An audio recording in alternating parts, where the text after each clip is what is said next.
नमस्कार दोस्तों, जैसा कि हम जानते हैं गरुड़ देव एक विशाल पक्षी थे जिनके पिता महर्षि कश्यप और उनकी मां का नाम विंता था। गरुड़ भगवान राम की तरह मर्यादा का सम्मान करने और कृष्ण की तरह अपनी बुद्धि से सोचने का सही मिश्रण थे।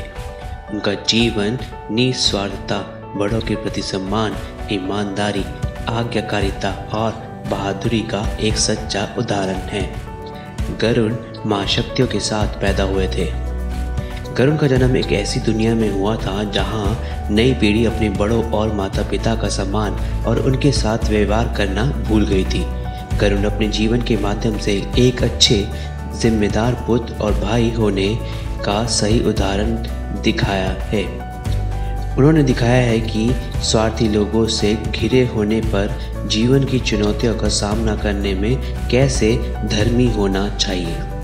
गरुड़ की यात्रा अपनी मां के बंधनों से मुक्त करने की है जो बाधाओं से भरी हुई है। तो आइए दोस्तों, जानते हैं गरुड़ देव के ये रहस्य जिन्हें जानकर आप भी हैरान रह जाएंगे। माना जाता है कि गरुड़ की एक ऐसी प्रजाति थी जो बुद्धिमान और शक्तिशाली थी। उनकी तीव्रता इतनी तेज थी कि उनका काम संदेशों और लोगों को एक जगह से दूसरी जगह लेकर जाना था। वो इतने शक्तिशाली थे कि हाथी को भी उठाकर एक जगह से दूसरी जगह ले जाते थे। गिद्ध और गरुड़ में अंतर होता है। पक्षियों में गरुड़ को सबसे तेज माना गया है। ये समझदार और बुद्धिमान होने के साथ साथ तेज गति से उड़ने की क्षमता भी रखते हैं। इंडिया में चेन्नई से 60 किलोमीटर दूर एक तीर्थ स्थल है जिसे पक्षी तीर्थ कहा जाता है। कई सदियों से दोपहर के वक्त आकाश से आता है यहाँ एक गरुड़ और पुजारी द्वारा दिया गया भोजन ग्रहण करके चले जाते हैं। यही नहीं, कई अनेक लोग वहां उनके दर्शन करने भी आते हैं। चेन्नई के पुजारियों के मुताबिक शिवजी ने सतयुग में 8 पुत्रों को श्राप दिया था जिसके कारण वो गरुड़ बन गए थे, जिनमें से 2 सतयुग के अंत में, 2 त्रेता युग के अंत में, 2 द्वापर युग के अंत में इस श्राप से मुक्त हो चुके हैं और 2 कलयुग के अंत में मुक्त हो जाएंगे। गरुड़ बड़े ही पराक्रमी थे।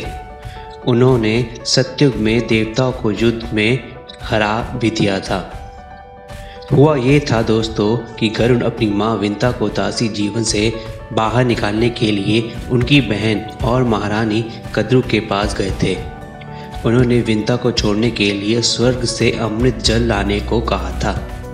जब गरुड़ स्वर्ग पहुँचे तब उन्होंने अपनी शक्ति और बुद्धि का इस्तेमाल कर इंद्र सहित कई देवों को पराजित कर दिया था।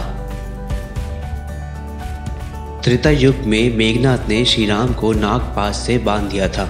तब देव ऋषि नारद के कहने पर गरुड़ ने नागपाश के समस्त सांपों को खाकर राम जी को मुक्त कराया था। हनुमान ने तोड़ दिया था गरुड़ का अभिमान। यह उन दिनों की बात है जब विष्णु जी ने श्री कृष्ण का अवतार ले रखा था।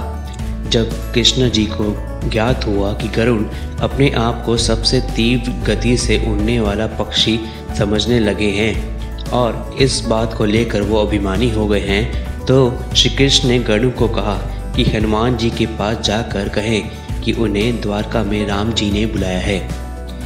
गरुड़ जी ने वैसा ही किया और हनुमान जी के पास जाकर कहा और अपने अभिमान के कारण यह सोच कि हनुमान द्वारका पता नहीं कब पहुंचेंगे, हनुमान जी से कहते हैं कि आप मेरी पीठ पर बैठ जाएं, मैं आपको वहां ले चलता हूं।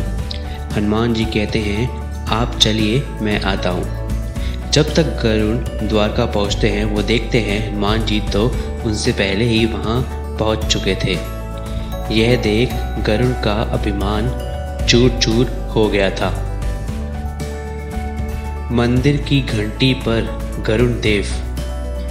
क्या आप जानते हैं कि अक्सर हमारे घरों में और मंदिरों में इस्तेमाल करी जाने वाली घंटियों में से एक घंटी ऐसी होती है जिसे हम अक्सर एक हाथ से बजा पाते हैं और उसके ऊपरी हिस्से पर गरुड़ देव की छवि बनी होती है, जिससे यह सिद्ध होता है कि गरुड़ भारत के धार्मिक पक्षी भी हैं। यदि आप जानना चाहते हैं कि क्यों गरुड़ देव एक मंदिर पर स्थापित है तो हमें कमेंट बॉक्स में कमेंट कर अवश्य बताएं। हम आपके लिए एक ऐसी ही वीडियो ज़रूर लाएंगे। गरुड़ की प्रसिद्धि देश विदेश में है। गरुड़ का महत्व भारत में ही नहीं कई अन्य देशों में भी है। अमेरिका का राष्ट्रीय पक्षी गरुड़ है। इंडोनेशिया, थाईलैंड, मंगोलिया आदि में भी सांस्कृतिक प्रतीक के रूप में लोकप्रिय हैं गरुड़ देव। आज का आखिरी रहस्य।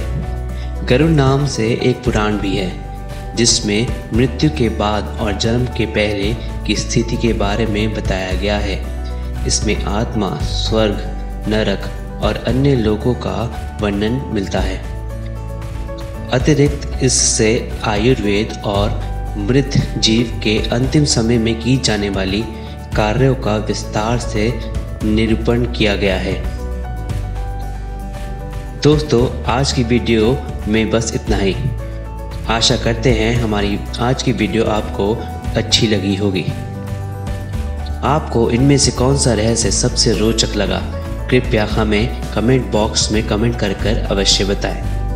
आइए प्रेम से कहते हैं जय गरुड़ देवता।